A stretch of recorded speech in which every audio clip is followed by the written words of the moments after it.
When Ocarina of Time first released, Nintendo already succeeded in creating a game that was close to perfect. But of course, with it being the first 3D title, it had its issues. And so when Nintendo remade the game for the 3DS, they solved a lot of these problems. For example, how confusing the water temple could be, and the annoyance of taking the iron boots on and off. However, not everything was solved. Some dungeons that were intended got cut, certain features were dumped, and cool items were left on the side of the road. So let's look at 4 things that Nintendo must fix in the upcoming remake.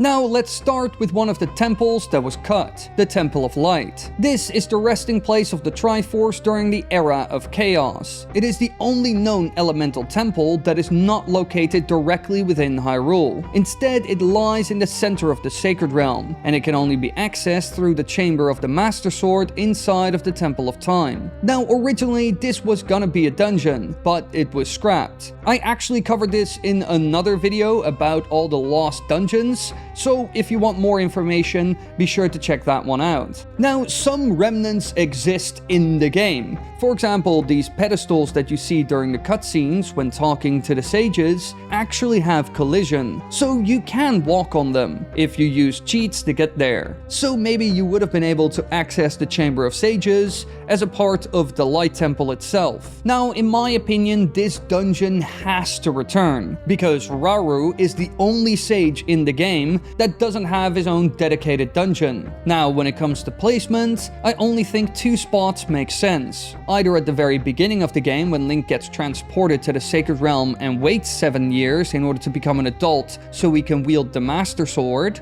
or at the very end when Zelda gives you the light arrows. Either of those 2 spots in the game could make sense, but I will say the very beginning would be the best fit, because if they did this, they could put the hookshot in that dungeon as the dungeon item, instead of it being a reward from Dampé. This is something that never really made sense to me. It felt a bit forced and like a rushed solution. So putting the hookshot, or just straight up the long shot and getting rid of the hookshot, in the Temple of Light and making it the first dungeon that you actually clear by saving Rauru makes a lot of sense to me. And it could fit with the story as well, with Link opening the portal to the Sacred Realm and Rauru talking to him as an adult, saying that he's stuck in the Temple of Light in order for Link to get back to Hyrule. Something like that could really work in my opinion. Now, when it comes to the dungeon's design, I would say that the Sky Temple that was originally scrapped could be a good inspiration for it, together with the concept art of the Sacred Realm, which shows that it's some sort of heavenly realm with all kinds of floating islands. A bit similar to the City in the Sky from Twilight Princess, or the Sky Island scene in Tears of the Kingdom. And once again, the hookshot could play an amazing role here, with this item being used to travel from one Sky Island to the next. Like I said, in many ways it would be similar to the City in the Sky,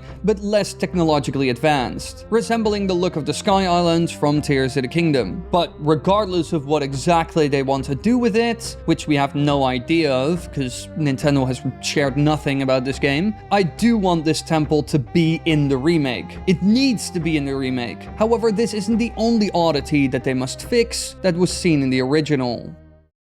One thing that was introduced in Ocarina of Time that was also seen in later 3D Zelda titles is elemental arrows, with the fire arrows and light arrows actually being incredibly important for finishing the game. But there's also a third type, the ice arrow, which is part of the iconic trio, but its placement in the game, where you get it, makes no sense at all, because it's located in the Gerudo training grounds, and overall they aren't really used in the game that much, but they are more useful than people think. For example, when you're fighting Bongo Bongo, these arrows can be used to freeze his hands, which makes the fight easier. So I think that they should take this item and give it a more logical placement, potentially in the Water Temple or the Ice Caverns. For example, they could get rid of the long shot and replace it with the ice arrows, with Link receiving the long shot right away in the Temple of Light or just from Dampé. way, instead of the hookshot.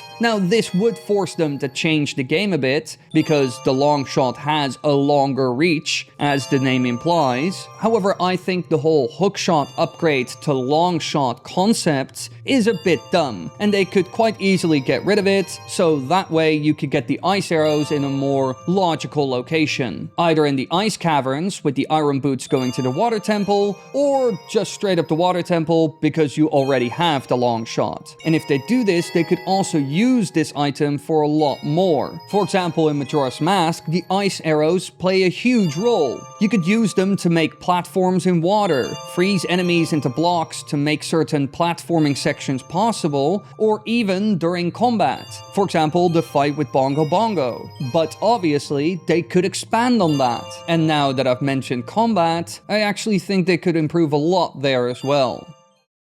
Now, the original Ocarina of Time had good combat, especially for it being the first 3D game, and Nintendo didn't really know what they were doing. They didn't have a template or other people who inspired them or anything like that. They really had to do everything, with Z-targeting being a great example. This is used in so many games nowadays, and The Legend of Zelda was the first one ever to do it, as far as I know. But still, even though they did really well, it was a first attempt, and they could improve on it. One thing that I would want to see is less waiting. A lot of combat encounters that you have in Ocarina of Time force you to just stand there and wait until the enemy does something dumb and exposes a weak point. And yes, I know, I've heard the counter argument in the comments many times. I know this is to an extent accurate to real combat. You're constantly waiting for an opening that you can exploit. But we can all agree that this combat in general could be more dynamic. For example, in the recent Skulltula video, I mentioned that this enemy is very interesting in Ocarina of Time, but fighting it is a bit boring. You're just waiting for it to turn around, and then you strike. There's not much to it. It doesn't require skill. You just stand there. That's it. And this also goes for certain enemies like the Wolfos. A lot of the time, you're just standing there and waiting and doing nothing. The enemy doesn't even get wise to what you're doing. They will make the same mistake again and again and again, so they could certainly improve on that. But there is more. They could also introduce new combat moves and movement options, a bit like we saw in Breath of the Wild and Tears of the Kingdom. Here, in many ways, the combat was fantastic, and especially Flurry Rush was a great mechanic. But I don't know if that would be a good fit for an Ocarina of Time remake. Sure, they're remaking the game from the ground up, so they could make it fit, but it would be a bit odd. But still, they could take some inspiration from those titles. And the last thing I would want them to add to the combat is extra attacks. For example, originally, they wanted to add a sword beam, a classic move that was seen in many Zelda titles before, but in the end, it was scrapped from the game. So it would be cool to see this attack return in the Switch 2 remake. Now, another thing they could do is add